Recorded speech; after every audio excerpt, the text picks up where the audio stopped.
नमस्कार दोस्तों, स्वागत है आप लोगों का आरजीएस एकेडमी पर। माफ़ करिएगा, लाइव क्लास चलाए, लेकिन लाइव क्लास में मैंने देखा कि वीडियो काफ़ी रफ आ रहा था, इसलिए वीडियो को मैंने डिलीट मार दिया। और अब जो है उसी क्लास को हम इस छोटे से क्लास में पूरा करेंगे। मिला जुला करके हमारे अध्ययन का जो विषय वस्तु है आज वो है, मैंने कहा था कि पाषाण काल। हम शुरू करेंगे कहाँ से? पाषाण काल से। पाषाण काल, ठीक है ना? यहां से हमको शुरू करना है। और पाषाण काल को पढ़ने से पहले थोड़ा सा उसकी भूमिका में जाना बहुत जरूरी है। उसकी भूमिका क्या होगी? देखिए, ये वाली क्लास चूंकि पाषाण काल बहुत से कैंडिडेट्स को डिस्टर्ब करता है, इसलिए मैंने इस चैप्टर को चुना हुआ है। और 20 से 25 मिनट की वीडियो में मैं इस पर मैं 2 से 3 वीडियो 4 वीडियो तक बना डालूंगा, ताकि आप लोगों को समझ पूरी तरह से आ जाए। सबसे पहले पाषाण काल का मतलब क्या होता है कि वह काल जिसमें मानव के जीवन में सबसे महत्वपूर्ण भूमिका क्या थी? पत्थरों की थी। किसकी थी? पत्थरों की। और पत्थरों में भी पत्थरों से बने औजारों की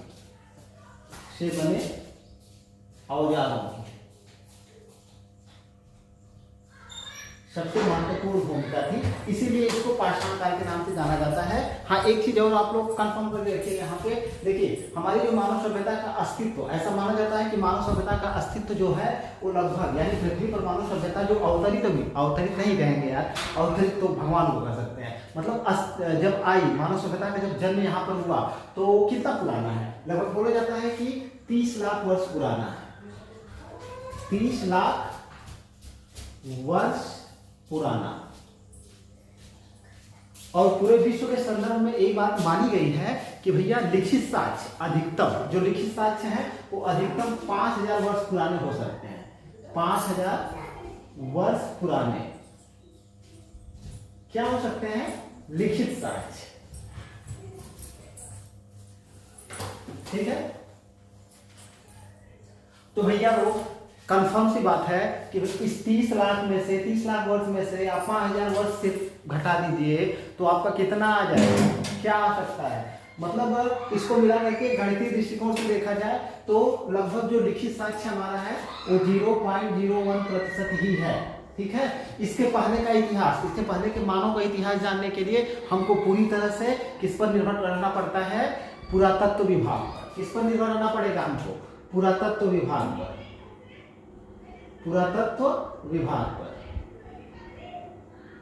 और इसको क्या बोला जाता है अंग्रेजी में? आर्कियोलॉजी। आर्कियोलॉजी। अब एक क्वेश्चन साइंस में भी किया गया है कि आर्कियोलॉजी के अंतर्गत किसका अध्ययन किया जाता है? तुरंत आपका ऑप्शन रहेगा आर्कियोलॉजी के अंतर्गत हम लोग पुरातत्व सामग्रियों का अध्ययन करते हैं। मतलब क्या? पृथ्वी के अंदर दबी हुई वस्तुओं या छिपी हुई वस्तुओं को क्या पुरातत्व विभाग के अंतर्गत हम क्या अध्ययन करते हैं? पृथ्वी के गर्भ में छिपी वस्तुओं का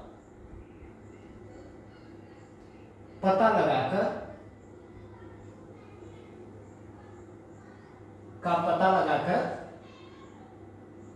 उस समय के मानव जीवन के विविध पहलुओं का अध्ययन,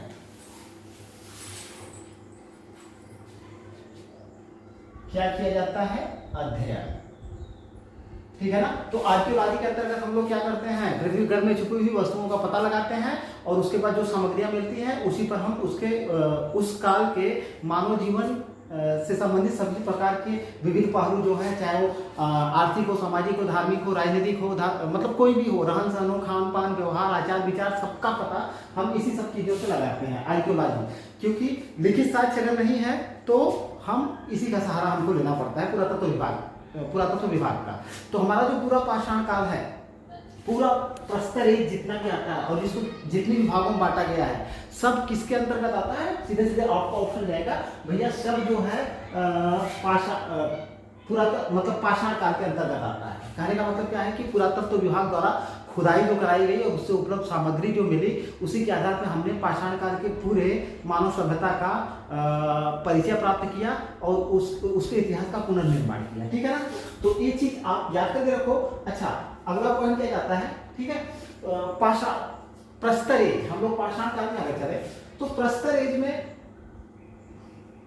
प्रस्तर एज या प्रस्तर युग जिसको आप कहते हो, ठीक है ना, इसमें मानव जीवन के सभी क्षेत्रों में मेनली जो है सबसे बड़ा योगदान किसका था? पत्थरों का। पत्थरों का मतलब पत्थरों के औजारों का, क्योंकि इनका कोई ना तो आर्थिक जीवन था, ना तो धार्मिक जीवन था, ना तो कोई सामाजिक जीवन था, इस प्रकार का कोई भी जीवन नहीं था। हालांकि सभ्यता के क्रम में धीरे धीरे बढ़ते बढ़ते हमको थोड़े थोड़े सामाजिकता की झलक मिलने लगती है या धार्मिक विश्वास की झलक मिलती है, लेकिन इसको हम झलक ही कहेंगे। ठीक है, तो इस युग में जो मानव था पूरी तरह से नेचर पर निर्भर था। किस पर निर्भर था? अपनी आवश्यकताओं की पूर्ति के लिए प्रकृति पर निर्भर था, प्रकृति पर निर्भर था। कहने का मतलब क्या है? उसको खाने के लिए प्रकृति पर निर्भर रहना पड़ा। यानी कि प्रकृति ने पशुओं को जन्म दिया है, पशुओं को पैदा किया है, तो पशुओं के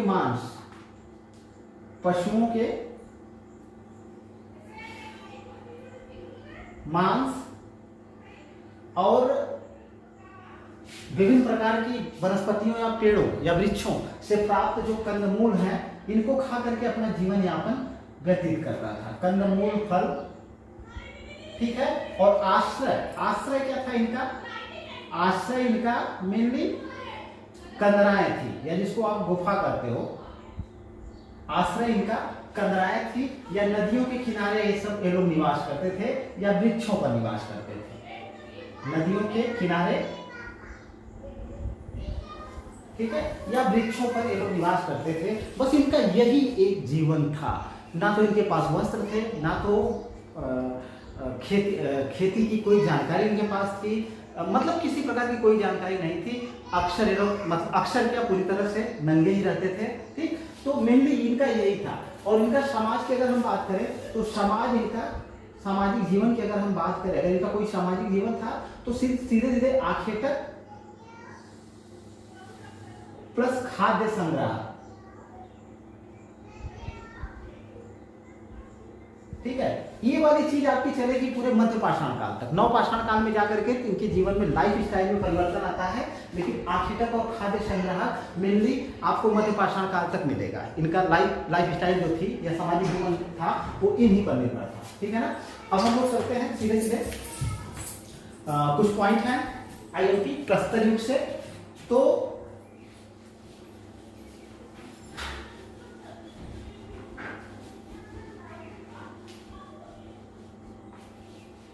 अच्छा देखिए, अब प्रस्तर युग के बारे में जानने से पहले हमको थोड़ा सा जानना पड़ेगा कि इसके लिए हम जो पुरातत्ववेत्ता है वो किसका सहारा लेते हैं? उत्खनन का। कहने का मतलब क्या है कि किसी भी किले या किसी भी स्थान का क्या करते हैं? खुदाई करते हैं, उससे मिली जो सामग्री जो मिलती है उसी के आधार पर उसके इतिहास का पुनर्निर्माण किया जाता है। तो उत्खनन की दो विधियां हैं। पुरातत्व विज्ञान के अंतर्गत उत्खनन की दो विधियां हैं। आपसे पूछे कि भैया पुरातत्ववेत्ता कितनी विधियों का मतलब प्रयोग करते हैं इसके लिए, तो आपका ऑप्शन रहेगा दो विधियों का प्रयोग करते हैं। मिटाने में यहाँ पे प्रॉब्लम हो जा रही है।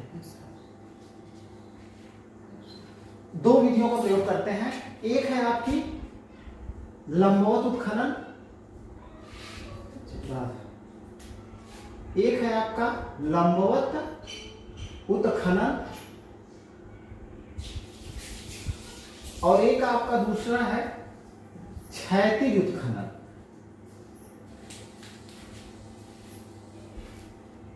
पानी के कारण एक है हमारा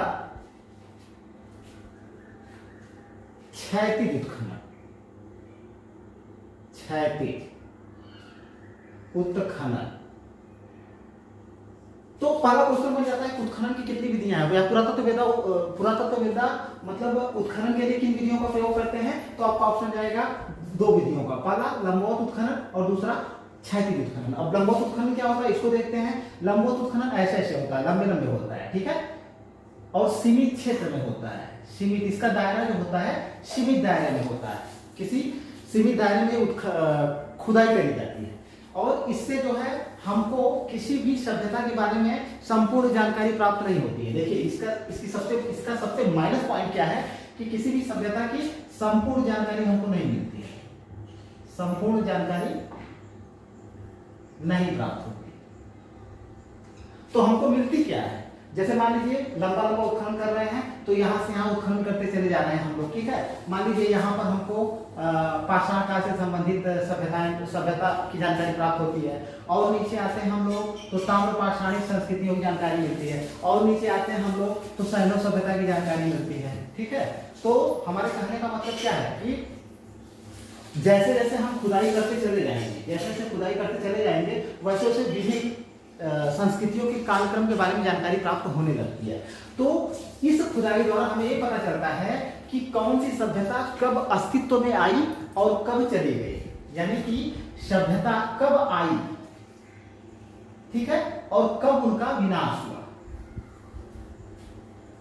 या दूसरी भाषा में कहें कि हमें किसी भी सभ्यता के कालक्रम की जानकारी प्राप्त होती है, कालक्रम, ठीक है ना। जैसे यहाँ से यहाँ एक सभ्यता मिलती है, यहाँ से यहाँ एक सभ्यता मिलती है, यहाँ से यहाँ एक सभ्यता मिलती है, तो कालक्रम हो गया कि नहीं हो गया। तो सीधे सीधे इससे हमको कालक्रम, किसी भी सभ्यता के कालक्रम की जानकारी प्राप्त होती है। इसीलिए एक इतिहासकार थे, पुरातत्वविद इतिहासकार भी हैं, जिनका नाम है मार्टिमन व्हीलर। मार्टिमन व्हीलर ने लंबवत उत्खनन को एक संज्ञा प्रदान की है। क्या संज्ञा प्रदान की है? इन्होंने लंबवत उत्खनन को काल मापन या संस्कृति मापन की संज्ञा प्रदान की है। संस्कृति मापन की संज्ञा, ठीक है। तो यहां से ए वाला फैक्ट आप याद करके रखोगे कि किसने कहा था, मार्टिमन व्हीलर ने इस क्षैतिज उत्खनन, लंबवत उत्खनन को काल मापन या संस्कृति मापन की संज्ञा प्रदान की है। क्वेश्चन पूछा गया है, याद करके रखिए। और इसकी सबसे बड़ी विशेषता क्या है? सीमित दायरे में खुदाई होती है, किसी भी सभ्यता की संपूर्ण जानकारी हमको नहीं प्राप्त होती है, और इससे सिर्फ हमको किसी भी सभ्यता के कालक्रम और उसके विनाश, उसके नष्ट होने के समय का पता चल जाता है, ठीक है। ये है लंबवत उत्खनन, ठीक है। अब दूसरा आता है आपका क्षैतिज उत्खनन। इसमें क्या होता है? इसमें खुदाई ऐसे ऐसे होती है। तो जब ऐसे ऐसे होगी खुदाई, तो इसका मतलब इसका दायरा विस्तृत होगा, यानी कि जो खुदाई होती है वो विस्तृत क्षेत्र में होती है, विस्तृत क्षेत्र में। इसकी सबसे बड़ी विशेषता यह है कि खुदाई जो है काफी विस्तृत क्षेत्र में करी जाती है। दूसरा पॉइंट इसका क्या है कि इस खुदाई की सबसे बड़ी विशेषता क्या है कि हमें जो है उस सभ्यता से संबंधित अवशेष अधिक से अधिक प्राप्त होते हैं। अरे भैया, जब हम ऐसे खोदेंगे, यहाँ से यहाँ चलेंगे, ज्यादा दूरी तक खुदाई करेंगे, तो ज्यादा चीजें, ज्यादा अवशेष प्राप्त होंगे। ज्यादा अवशेष प्राप्त होंगे तो ज्यादा जानकारी हमको प्राप्त होगी, ठीक है। जैसे संदर्भ सभ्यता के बारे में, जैसे संदर्भ धार्मिक जीवन, आर्थिक जीवन, सामाजिक जीवन या राजनीतिक जीवन, तो खुदाई से मिली सामग्रियों के आधार पर तो हमने उसके इतिहास का पुनर्निर्माण किया है और बताया है कि इसका आर्थिक जीवन ऐसा था, धार्मिक जीवन ऐसा था। कंघी उस तरह काजल लिपस्टिक मिलने से उनके मतलब क्या बोलते हैं, सौंदर्य प्रसाधन के बारे में जानकारी मिलती है। कई प्रकार की मिट्टी की मातृ देवी की मूर्ति मिली, तो इससे हमें उनके धार्मिक भावना के धर्म के बारे में पता चला। मतलब बहुत सारी ऐसी चीजें हैं जो प्राप्त हुई हैं, तो हमने उसके इतिहास का पुनर्निर्माण किया। तो विस्तृत क्षेत्र में खुदाई करने से हमें किसी सभ्यता का लगभग संपूर्ण ज्ञान प्राप्त होता है, संपूर्ण जानकारी प्राप्त होती है। इसका एक फायदा है, मतलब उस सभ्यता का संपूर्ण जानकारी का मतलब क्या है कि उस सभ्यता का सामाजिक जीवन कैसा था, आर्थिक जीवन कैसा था, धार्मिक जीवन कैसा था, राजनीतिक जीवन कैसा था, या रहन सहन, खान पान, व्यवहार वगैरह वगैरह जितनी भी चीजें हैं, जो सामग्रियां मिलती है, उसके आधार पे हम इसके इतिहास का पुनर्निर्माण कर देते हैं।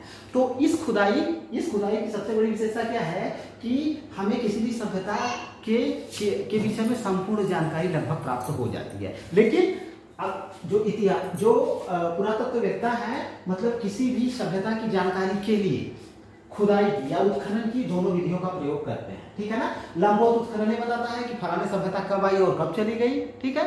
और ए वाली क्षैतिज उत्खनन मतलब उस सभ्यता से संबंधित उस मतलब मानव जीवन के भौतिक जीवन से संबंधित विविध पहलुओं के बारे में जानकारी उपलब्ध कराता है। तो दोनों चीजें आप लोगों को क्लियर समझ में आ गई होंगी, कोई परेशानी नहीं होगी। तो अब इसको हम क्षैतिज और लंबवत उत्खनन देख लिए हैं, अब हम पाषाण काल में चलेंगे।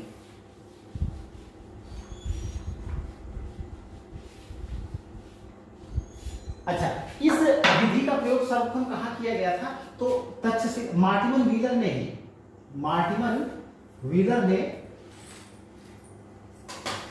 व्हीलर ने तक्षशिला के सिरकप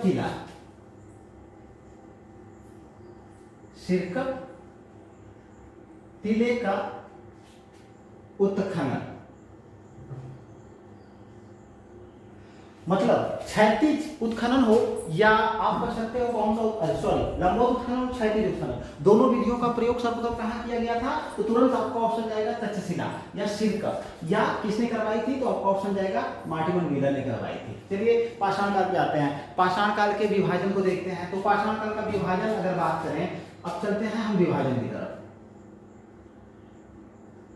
तो पाषाण काल के विभाजन का सबसे प्रमुख आधार हम लोग देखेंगे। तो पाषाण काल को मेनली जो है पहले 3 भागों में विभाजित किया गया, 3 भागों में विभाजित किया गया है, ठीक है ना, सभी लोग जानते हैं। तो वनडे एग्जाम में तो सीधे सीधे क्वेश्चन करेगा भैया पाषाण काल को कितने भागों में विभाजित किया गया? ऑप्शन जाएगा 3 भागों में विभाजित किया गया। अब इसमें से पहला वाला क्या है? पहला है पूरा पाषाण काल, पूरा पाषाण काल। अब समय की बात करें तो बड़े एग्जामों में समय के साथ सम्मिलित करने के लिए क्वेश्चन आ जाता है। तो ये आपका 25 लाख ईसा पूर्व से, 25 लाख ईसा पूर्व से लगभग 10,000 ईसा पूर्व, 10,000 ईसा पूर्व तक, ठीक है ना, इतने दिनों तक माना जाता है कि कौन सा काल रहा था? पूरा पाषाण काल रहा था। चलिए दूसरा आते हैं मध्य पाषाण काल। मध्य पाषाण काल, चलिए इसको देखें। मध्य पाषाण काल कब से कब तक माना जाता है? तो यहां पे देखिए 8,000 ईसा पूर्व से लेके 8,000 ईसा पूर्व से लेकर के 4,000 ईसा पूर्व, 4,000 ईसा पूर्व तक, ठीक है। अब तीसरा देख लेते हैं नवपाषाण काल। नवपाषाण काल कब से कब तक माना जाता है?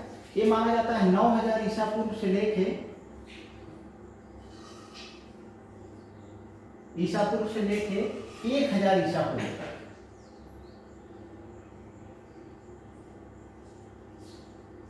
ठीक है। अब वनडे एग्जाम वाले टेंशन न लें, उनसे ये क्वेश्चन नहीं करेगा, ये सम्मिलित नहीं करवाएगा, ठीक है। लेकिन आरओ और पीसीएस में सम्मिलित करवा सकता है इसको। तो आरओ पीसीएस वाले इस ईसा पूर्व वाले तथ्य को भी अपने माइंड में फैक्ट बैठा करेंगे। बाकी वनडे एग्जाम वाले सिर्फ इतना ध्यान दें इनका विभाजन 3 भागों में किया गया है। अब इसका ये भी याद करके रखिए, पूरा पाषाण काल, मध्य पाषाण काल और नवपाषाण काल। अब आगे चलते फिर बाद में पूरा पाषाण काल को 3 भागों में विभाजित कर दिया गया है, लेकिन उस विभाजन को हम अभी नहीं देखेंगे, उस विभाजन को बाद में देखेंगे। अभी हमको देखना है कि इन तीनों भागों में विभाजन का आधार क्या था। तो इसका आधार क्या था? किसको आप याद करेंगे? आधार क्या था? आधार उपकरणों की बनावट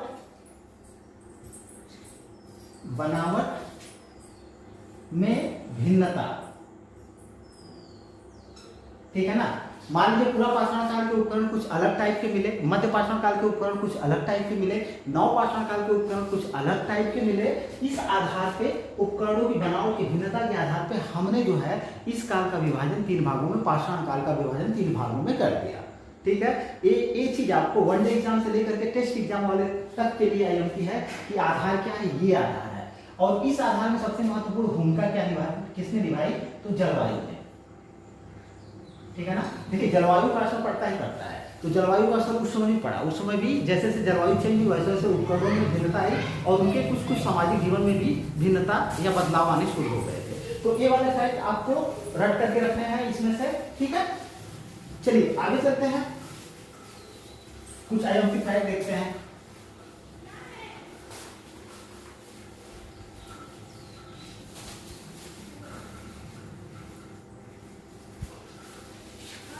इतना गंदा हो जाता है।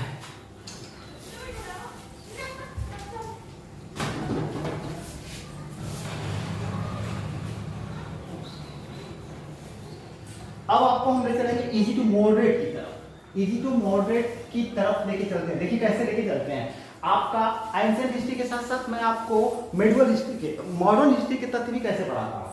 पहला देखिए, सबसे पहले पाषाण काल के, भारत में पाषाण काल के स्थलों को उद्घाटित करने का श्रेय किसको जाता है। तो यहाँ पे देखिए पहला पॉइंट आपका बन जाता है, भारत में पाषाण काल या प्रागैतिहासिक काल कह सकते हैं, पाषाण काल के स्थलों को उद्घाटित करने का श्रेय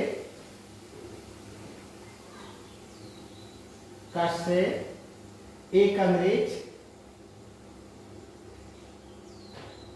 अंग्रेज डॉक्टर प्राइम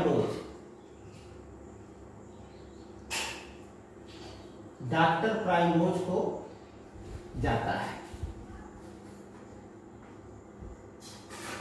कैसे जाता है देखिए, क्यों, सन 1842 ईस्वी में, सन 1842 ईस्वी में इन्होंने कर्नाटक के रायचूर के लिंगसुंगूर नामक स्थल से पाषाणकालीन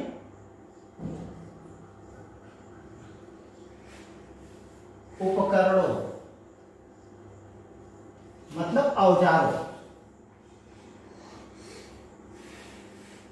औजारों को प्राप्त किया। ठीक है, तो ये वाला फैक्ट बहुत ही आईएमपी है। यहाँ पे लोग थोड़ा सा गलती कर जाते हैं। रॉबर्ट ब्रूस फ्रूट का नाम आता है, लेकिन रॉबर्ट ब्रूस फ्रूट का नाम अभी नहीं आएगा। अभी हमको क्या देखिए, अगर क्वेश्चन करता है कि भारत में प्रागैतिहासिक स्थलों को उद्घाटित करने का या कहने का मतलब खोजने का, सर्वप्रथम खोजने का श्रेय किसको दिया जाना चाहिए, तो आपका ऑप्शन रहेगा डॉक्टर प्राइम रोज को दिया जाना चाहिए। और इन्होंने कहाँ पे खोजा, तो सन भी याद रखना है, क्योंकि पहला वाला सन एग्जाम के लिए आईएमपी हो जाता है। सन 1842 में कहाँ पे, ये है आपका राज्य, ये है जिला कर्नाटक रायचूर, और ये है स्थल। ठीक है, तीनों आपको याद होने चाहिए। तो सर्वप्रथम पाषाण उपकरणों की खोज रॉबर्ट ब्रूस फ्रूट ने नहीं, किसने करी थी, डॉक्टर प्राइम रोज ने करी थी सन 1842 में। ठीक है, अच्छा देखिए अब 1842 इजी टू मॉडरेट चाहिए, थोड़ा सा पढ़ लेते हैं, आधुनिक भारत में पढ़ लेते हैं। 1842 ईस्वी में कौन यहाँ पे गवर्नर जनरल था, लॉर्ड एलन बरो था। और लॉर्ड एलन बरो में के समय की सबसे महत्वपूर्ण घटना क्या थी, सिंध का विलय। क्या था, सिंध का विलय। और ये विलय 1842 ईस्वी में नहीं हुआ था, 1843 ईस्वी में हुआ था। ठीक है ना।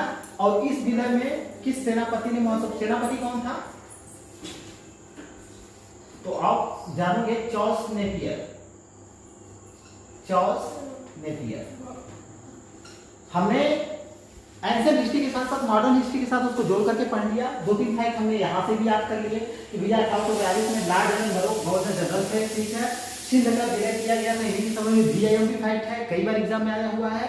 कब किया गया है, सन के साथ याद रखिए, 1843 ईस्वी में। और इस विलय को किसने किया था, तो एलन बरो गवर्नर जनरल थे, लेकिन युद्ध कौन लड़ा था, चार्ल्स नेपियर लड़ा था। और इसका एक कथन भी आता है एग्जाम में, ये कहता है कि हमें सिंध को जीतने का कोई अधिकार नहीं है, हमें सिंध को जीतने का या विलय करने का कोई अधिकार नहीं है, लेकिन हम यह कार्य करेंगे। और यह बहुत ही नीचतापूर्ण या अमानवतापूर्ण धूर्तता होगी। ठीक है, ये वाला कथन। और इसी कथन पे, मैं पूरा कथन यहाँ पे नहीं लिख रहा हूँ, इसी कथन पे आईएएस मेंस में लिखने के लिए भी आया हुआ है। इसी कथन पे पूरे सिंह विलय को लिखना पड़ा है, जिन्होंने आईएएस मेंस दिया हुआ है। तो ये अब 3 चीजें आपकी तैयार हो गई। 1842 से आपने प्राइम रोज को ही नहीं देखा, आपने एलन बरो को देख लिया, सिंध के विलय को देख लिया जो कि आईएमपी है, सेनापति को देख लिया, चार्ल्स नेपियर को देख लिया, और इसके कथन को भी देख लिया। ठीक है, चलिए फिर चलते हैं। अब इसके बाद अभी भी रॉबर्ट ब्रूस फुट नहीं आएंगे, अब फिर दूसरे आ जाएंगे आपके जॉन इवांस। जॉन इवांस, इन्होंने जबलपुर, मतलब नर्मदा नदी घाटी, नर्मदा नदी क्षेत्र से कुछ पाषाण खंडों को प्राप्त किया, जो कि क्या, जो कि प्रागैतिहासिक काल से संबंधित थे। तो आप देख रहे हैं 1842 ईस्वी में प्राइम रोज आते हैं, 1853 में आते हैं, ये 1853 में आते हैं। 1853 में जॉन इवांस आते हैं। अभी भी रॉबर्ट ब्रूस फुट नहीं आए हैं, रॉबर्ट ब्रूस फुट को अब हम ला रहे हैं। ठीक है, देखिए अब देखिए होता क्या है।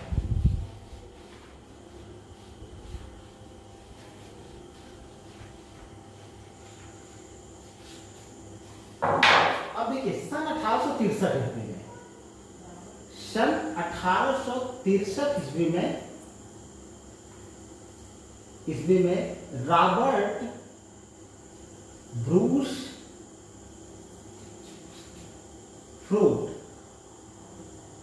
फ्रूट ने मद्रास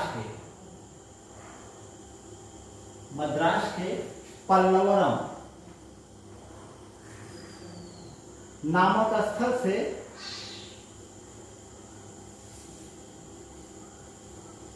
से हैंड एक्स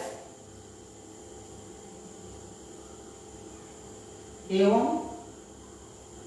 अन्य उपकरणों को प्राप्त किया।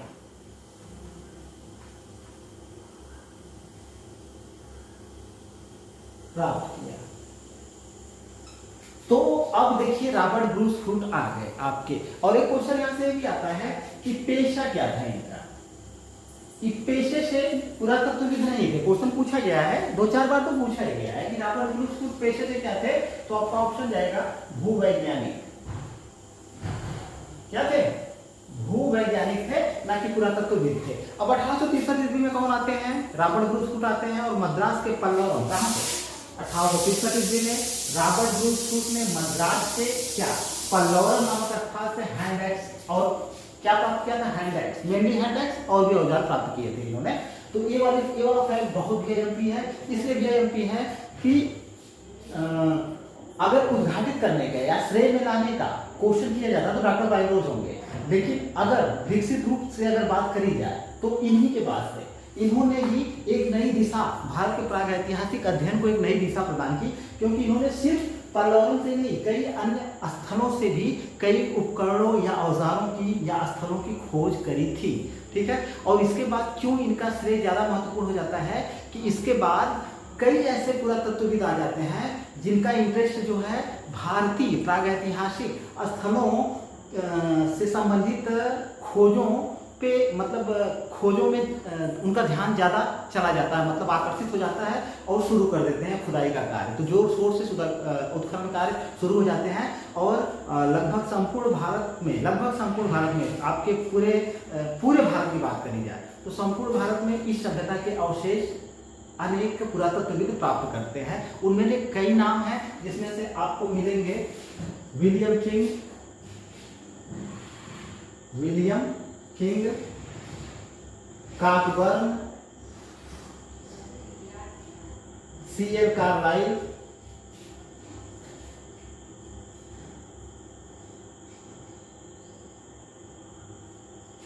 रॉबर्ट ब्राउन,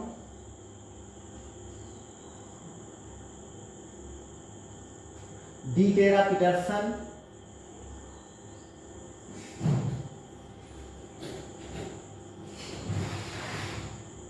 आदि।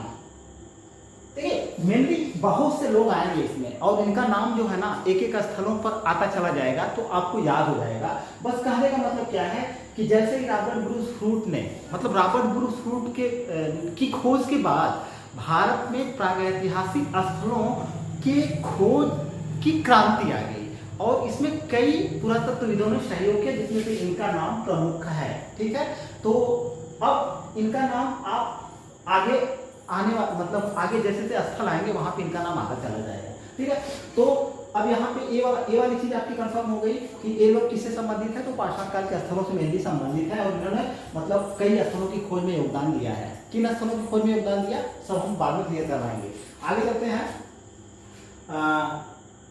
19वीं सदी के उत्तरार्ध में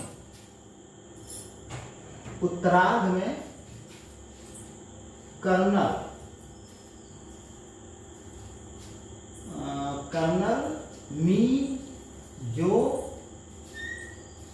डे टेलर ने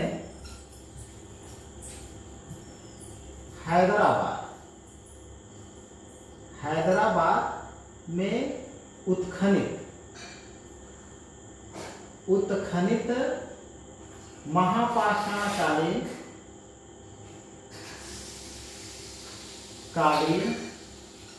महापाषाणकालीन कब्रों की कई रिपोर्ट प्रकाशित की।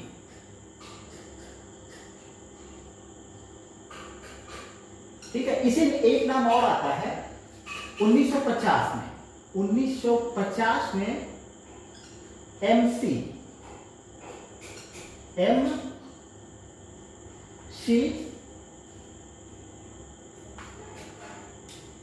एमसी सर्किट नहीं एमसी बर्किट होगा। एमसी बर्किट ने कृष्णा नदी घाटी से प्राप्त उपकरणों को प्रकाशित किया।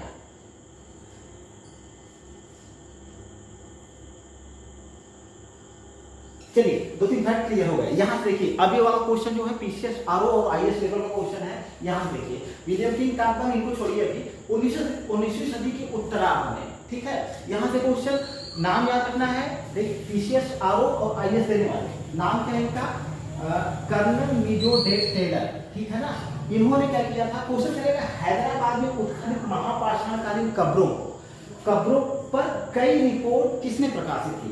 ठीक है, तो आपका ऑप्शन जाएगा मीजो डे टेलर ने। कहां की कब्रों पर, हैदराबाद में उत्खनित महापाषाणकालीन कब्रों को की रिपोर्ट किसने प्रकाशित की थी, तो आपका ऑप्शन जाएगा मीजो डे टेलर ने।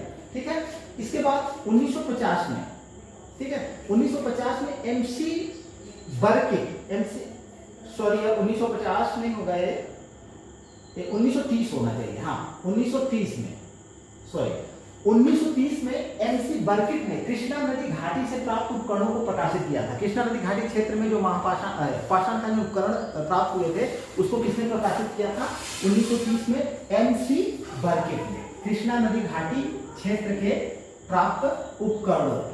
ठीक है, दोनों फैक्ट बड़े एग्जाम के रिस्पॉन्स से आईएमपी है। चलिए इजी टू मॉडरेट हो जाएगा 1930 वाले से इजी टू मॉडरेट होते हैं। देखिए यहाँ पे अगर 1930 की बात करें तो 1930 में क्या क्या हुआ था, आधुनिक भारत में क्या क्या घटनाएं हुई थी। 1930 में गवर्नर अब तो गवर्नर जनरल नहीं रहेगा, वायसराय हो जाएगा। तो 1930 में ये जब ये रिपोर्ट बर्किट जो रिपोर्ट प्रकाशित कर रहे हैं तो उस समय वायसराय कौन था, लॉर्ड इरविन। ठीक है, एक साथ हम एंशिएंट और मॉडर्न को जोड़ करके पढ़ेंगे एक नए तरीके से। लॉर्ड इरविन, ठीक है। अब होगा 1930 में कौन सी घटना घटी थी मेनली, तो 1930 में मेनली घटना क्या घटी थी, जब अवज्ञा आंदोलन शुरू हुआ था, जो दांडी मार्च से शुरू हुआ था, तो तो कब शुरू हुआ था? 12 मार्च 1930 को, 12 मार्च 1930 को शुरू हुआ था। गांधी जी ने शुरू किया था ना, कहां से?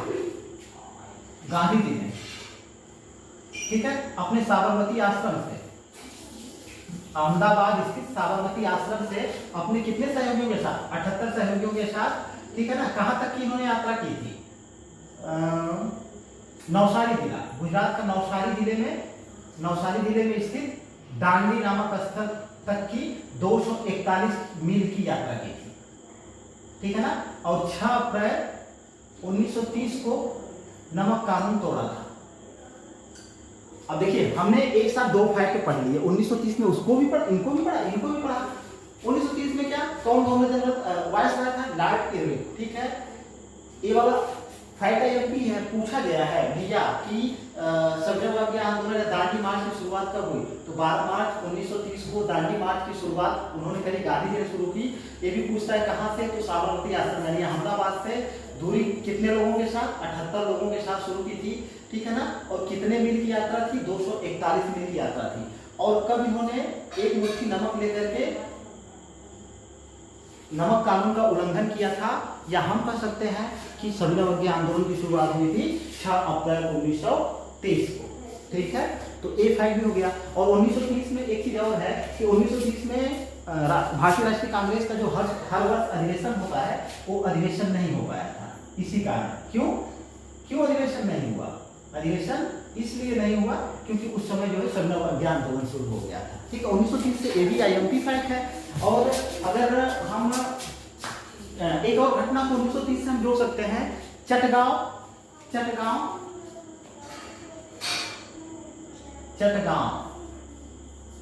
आधुनिक बांग्लादेश में पड़ता है। चटगांव आर्मरी कांड सूर्यसेन के नेतृत्व में, सूर्यसेन क्या थे? क्रांतिकारी थे, इनके नेतृत्व में चटगांव आर्मरी कांड हुआ था। तो ये भी 1930 से संबंधित है। और इसमें इनकी एक मुख्य सहयोगी, इसमें इनकी मुख्य सहयोगी प्रीति लता,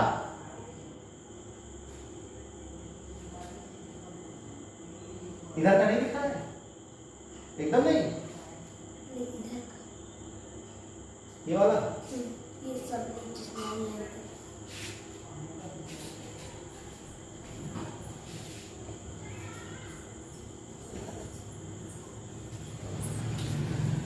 हाँ, थोड़ा सा नहीं दिख रहा था। चटगांव आर्मरी रेड भी लगभग उसी समय हुआ था। और प्रीति लता वाडेकर भी मतलब इस कांड से संबंधित, ठीक है। तो हमने 1930 से कई सारी चीजें देख ली। यहाँ पे इसमें हम पढ़ रहे हैं एंशिएंट हिस्ट्री, लेकिन हमने कुछ और भी चीजें फैक्ट को याद कर लिया, ठीक है। चलिए, अब 5 मिनट की क्लास और होगी। 5 मिनट की क्लास के बाद हम सेकेंड क्लास में इसको क्लियर करेंगे। अब हम चलेंगे, कुछ लोगों को देख लेते हैं। कुछ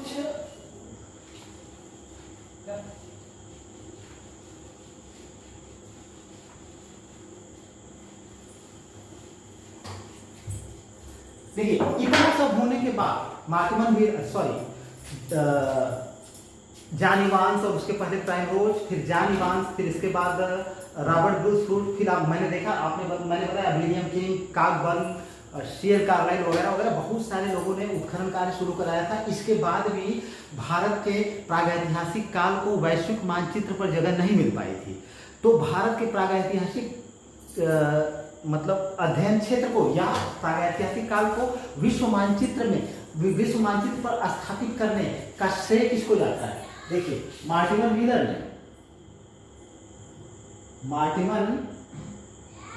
व्हीलर ने भारत के समस्त प्रागैतिहासिक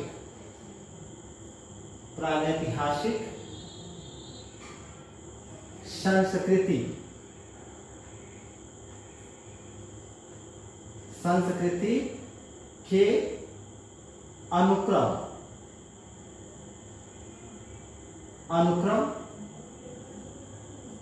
का ज्ञान न केवल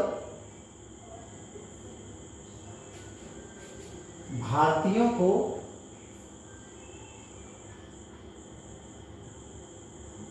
बल्कि विश्व में भी पहचान दिलाई। ठीक है ना। ये भी एक क्वेश्चन है, बहुत ही अहम क्वेश्चन है कि भारत के प्रागैतिहासिक अध्ययन को या भारत के प्रागैतिहासिक काल को किसने जो है वैश्विक मानचित्र पर स्थापित सर्वप्रथम किया है, तो आपको ऑप्शन जाएगा मार्टिन व्हीलर ने। ठीक है। इसके बाद आते हैं आपके स्टुअर्ट पिगट। ठीक है। ये वैदिक काल तक ये लोग चलेंगे, वैदिक काल तक इनका नाम हमको सुनने को मिलेगा। Stuart Piggott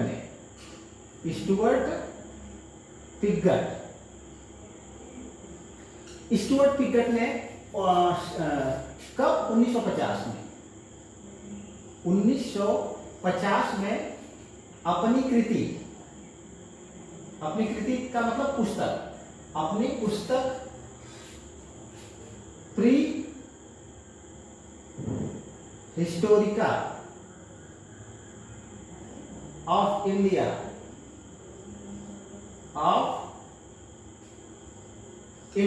pre Historica of India से क्या किया? प्री हिस्टोरिका ऑफ इंडिया से भारत के प्रागैतिहासिक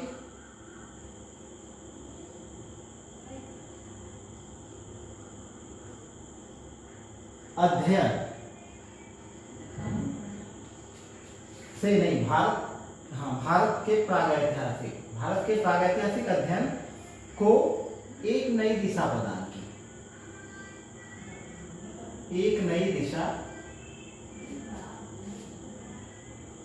की। ठीक है।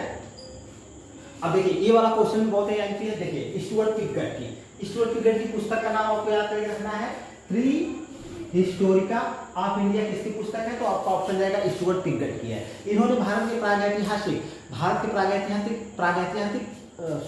प्रागैतिहासिक इतिहास को क्या किया? प्रागैतिहासिक इतिहास के अध्ययन को एक नई दिशा और दशा प्रदान की। ठीक है ना। यानी भारत के प्रागैतिहासिक अध्ययन को मतलब और इसके क्षेत्र को, इसके दायरे को और विस्तृत किया। ठीक है।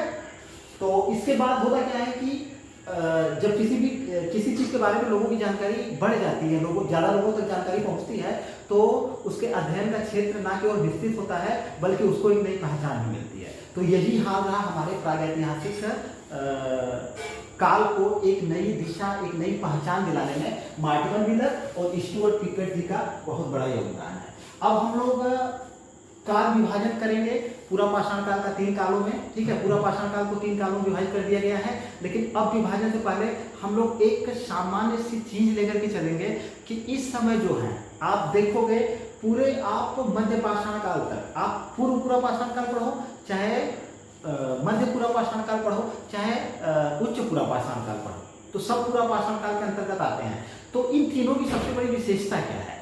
इन तीनों में मेनली जो उपकरण मिले हुए हैं, अभी उपकरण की अगर बात करें तो कैसे उपकरण थे, उपकरण क्या थे? देखिए इसमें चापिंग, पेबुल, ठीक है, और हैंड एक्स और क्या, क्लीवर, स्क्रेपर, वेधनी आदि। ये मेनली ये उपकरण आपको पूरा पाषाण काल का जो तीनों विभाजन हुआ है, तीनों कालों में यही उपकरण आपको मेनली मिलेंगे। ठीक है। और इन उपकरणों में अब यहां से क्वेश्चन करेगा, अभी मैं बांट के नहीं पढ़ा रहा हूं, अभी बांटूंगा इसको। अभी हमको सिर्फ मैं एक किसी भी चीज का नॉर्मलाइजेशन कर रहा हूं कि चापर चापिंग पेबुल संस्कृति कहाँ पे थी या कहाँ पाई गई, या इस उपकरण के पाए जाने के कारण इसको क्या नाम दिया गया। अभी हम इसको जानते हैं। चापर क्या होता था? चापर जो होता था, चापर में एक तरफ धार होती थी, एक तरफ धार, और एक टेबुल से बनाए जाते थे, टेबुल से। चापर में एक तरफ धार होती थी और इसको टेबुल से बनाया जाता था, ठीक है। चॉपिंग की अगर बात करें, चॉपिंग क्या था?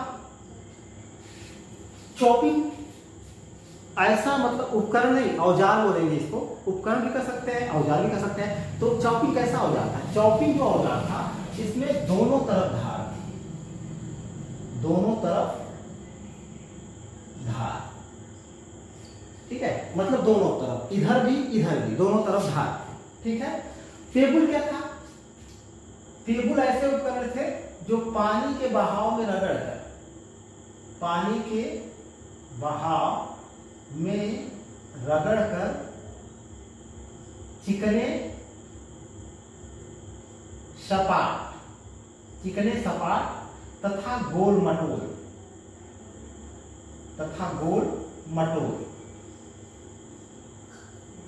हो गए, ठीक है ना। बड़े एग्जामों में पूछा गया है, इसलिए वनडे में तो नहीं पूछेगा, क्लियर है। लेकिन चापर क्या होता है, चॉपिंग क्या होता है, टेबुल क्या होता है, ये आपके बड़े एग्जामों में पूछ सकता है। तो चापर क्या हो गया? जिसमें एक तरफ धार होती थी। चॉपिंग क्या हो गया? जिसमें दोनों तरफ धार होती थी। और टेबुल क्या हो गया? पानी में पत्थर का कोई टुकड़ा है या पत्थर है, लगातार पानी के बहाव से रगड़ करके वो चिकना और सपाट हो जाता था। इसका आकार कैसा होता था? गोल मटोल होता था, ठीक है ना। लेकिन अभी यहाँ पे एक चीज आपको ध्यान रखना है कि सारे औजार पत्थर के ही मिलेंगे, लोहे का कहीं, लोहा तो आपको जाकर के लगभग उत्तर अमेरिका से मिलने लगता है। तो इसमें धार का मतलब क्या हुआ? धारदार हथियार अभी नहीं मिलते हैं, ठीक है ना। धार का मतलब ये हो गया कि थोड़ा बहुत धार उसमें बनाई गई थी, लेकिन भौंदे थे, मतलब कैसे थे? भौंदे थे। ऐसा नहीं है कि उसमें खूब धार हो, भौंदे टाइप के उपकरण थे, ठीक है ना। अब एक चीज और हम यहाँ पे देखेंगे, इस क्लास को यहीं पे क्लोज करेंगे, फिर इसके बाद बांट करके सबको पढ़ा जाएगा, ठीक है। अच्छा नहीं, अभी आपका क्लीवर बच रहा है।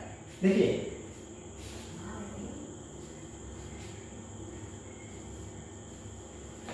क्लीवर की बात करें, क्लीवर क्या था? क्लीवर की हिंदी होती है विदारणी, ठीक है। क्लीवर क्या था? क्लीवर की हिंदी होती है विदारणी। ये भी क्या होता था कि इसके भी दोनों तरफ क्या होता था? धार होता था, इसके दोनों तरफ धार होता था,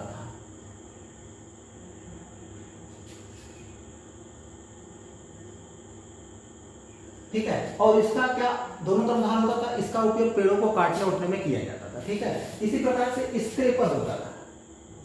स्क्रेपर क्या होता था? स्क्रेपर, जिसको हम कहते हैं खुरचनी, ठीक है। तो उस समय जो है खुरचने का काम कहाँ किया जाता था? जानवरों की खाल या चमड़ा उतारने, ठीक है ना। जानवरों की खाल या चमड़ा उतारने, कि खाल या चमड़ा उतारने।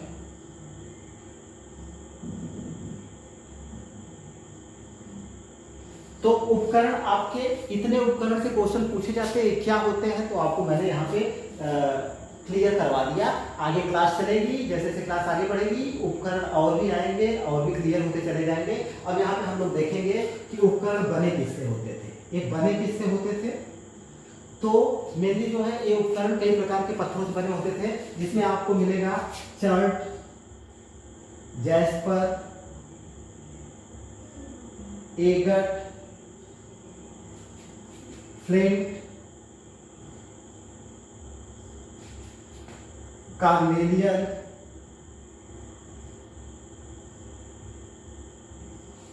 क्वार्टजाइट,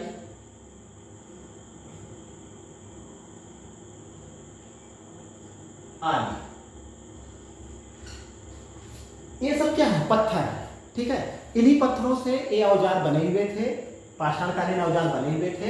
लेकिन यहाँ पे वनडे वाले टेस्ट वाले आप लोग ध्यान दीजिएगा कि मेनली जितने भी औजार मिले हैं उसमें सबसे ज्यादा किस पत्थर का यूज हुआ है? मेनली जो है तो क्वार्टजाइट पत्थर का।